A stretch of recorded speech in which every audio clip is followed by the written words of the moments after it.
Cheese in a sandwich could make a custom that looks better than what Hasbro made here. Why be easy when you can just die? Woo!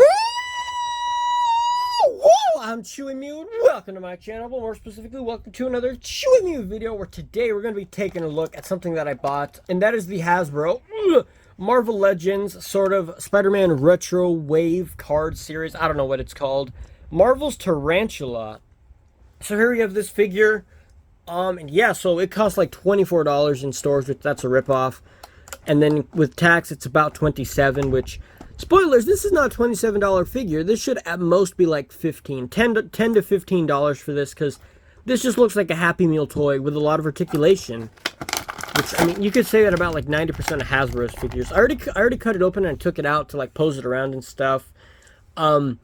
You know, we got to be careful here when we take it out, because what if we spill all of the accessories he has in his box here? So hopefully we don't spill any of his accessories. Pull his feet out of here. Okay, I think they're all going to spill. Ready? Oh, none of the accessories spilled. Oh, because he doesn't come with any. That's right. Whoops. My bad. Should have seen it coming from Hasbro. You also may notice the background is different. It's black with like this cool like checkerboard kind of pattern. That's because I'm recording on my couch. And it looks really dirty on the camera. It's not this dirty in real life, I swear. My regular recording setup, I'm doing some adjustments and stuff, and it's also messy there, so... And I really wanted to record this review because, spoilers, I'm probably going to take this figure back to Walmart today. Because, honestly, I'd rather have my $27 than a Happy Meal toy. I could go to McDonald's and get, like, a whole Happy Meal with burgers and fries and a soda. And like some dumb Happy Meal toy that's probably going to bring me just as much enjoyment as this does. Cheese in a sandwich could make a custom that looks better than what Hasbro made here. And that's because this is a repainted body. And it looks... You could do this with Sharpies. Just put black hands on here. Sharpie all the details on. I could make a custom right now if I had a body for it. I could do the same design on the back here. But it's $27. I know I bought it, but if I can return it... When I return it... It's like I got to experience sadness, but then I get my money back. So it's like, you know, that's pretty cool. But as far as it goes, I will say the face sculpt and the mask actually looks cool. So a lot of people are saying, oh, I think his mask is black with, you know, it's one of those comic book things. Like, is it black with blue shading? Like, I will say the lower part, the whole head looks really good. We're going to hold the shoulder, put my pinky here. Look at that. It wiggles. Super, super gummy. Look at that. The legs, also gummy. The pinky here, so I don't put like a lot of force. Look how gummy that is. Look, that's terrible. That's so bad. And then when you bend the joints, look how it bends. And then this part looks like it's gonna pop open. It's got a big hole in the back. They couldn't be bothered to patch it because I guess that's too much work. I'm pretty sure these might not even be new feet, but they just glued this piece on here so it wiggles. Look at that, nice little wiggly. Another thing is this tassel piece. They could have glued it. They could have pegged it in so you could rotate this, but you can't. And speaking of like being able to rotate it, but you can't, you can see this one is pointed that way. It's going over his right shoulder. This one is like almost hanging over his left shoulder. And if you could rotate it, that would work. And you can see here, he's got like a grabbing hand, like kind of like, I'm going to get you, Spider-Man kind of hand. He's got like gritting his teeth there. You know, they could have done that, like give him that kind of head, or just give him this head, or give him two heads, and then give him like interchangeable hands. But no. So, but as far as articulation goes, it is pretty good. The head looks up all the way. Looks down all the way. It rotates all the way around.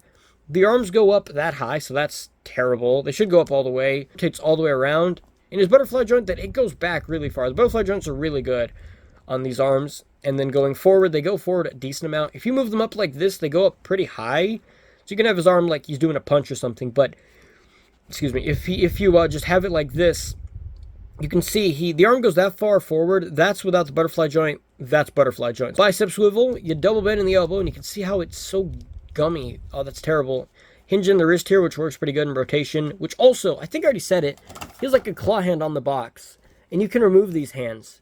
They could just throw some claw hands on here, or like some grabby hands, and then, you know, at least something. And like I said, interchangeable head, or like let's give him a growling head.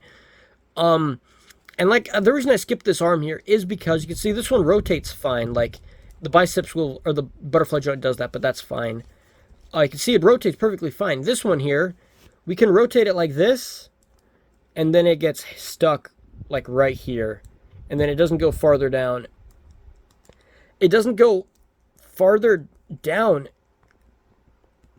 It goes down, but you gotta really, like, force it. And then once it's there and you move it up, you really have to, it doesn't feel like it's going to break though. It just feels like it's super stiff. And then once you get here, you move a little bit more and then it goes. So it's like the arm on this arm. Like here is where it gets stuck. Like this range it gets stuck. But everywhere else, like you see, you can rotate it around like this. You can rotate it around, but going straight up, it's like it doesn't work. I don't know why. I don't know why. It doesn't feel like it's going to break. It just feels like there's like, I don't know how that works, but that's weird. You can move this arm like everything else works. Like you can see everything else works. Like the joints, just that the shoulder rotating is just weird. He has an ab crunch, which is pretty decent. Goes back decent, goes forward decent. I have a waist swivel here. These legs go out, and for some reason this one can go out farther. Like if I push this leg, yeah, that one goes out farther. That's weird. The legs kick up a decent amount, and if you move them out to the side, they go up pretty high. So the articulation on this guy is pretty good. Like going back is pretty good as well. Fly swivel here. Double joint in the knee. Rotation here in the boot. The foot goes forward, or the ankle goes forward a bit. It goes back all the way, and then it rotates around. Like an ankle pivot is what that's called. I forgot the name for that. But yeah, so just, like as far as the articulation, everything is good. Just the arms don't go up very high, and this one doesn't work. I don't know if that's a QC issue, or just, I don't know, or my luck that it's kind of weird. I don't know. Either way, that's all for this video. Let me know what you think about this figure, and I will see you guys in the next review. Bye.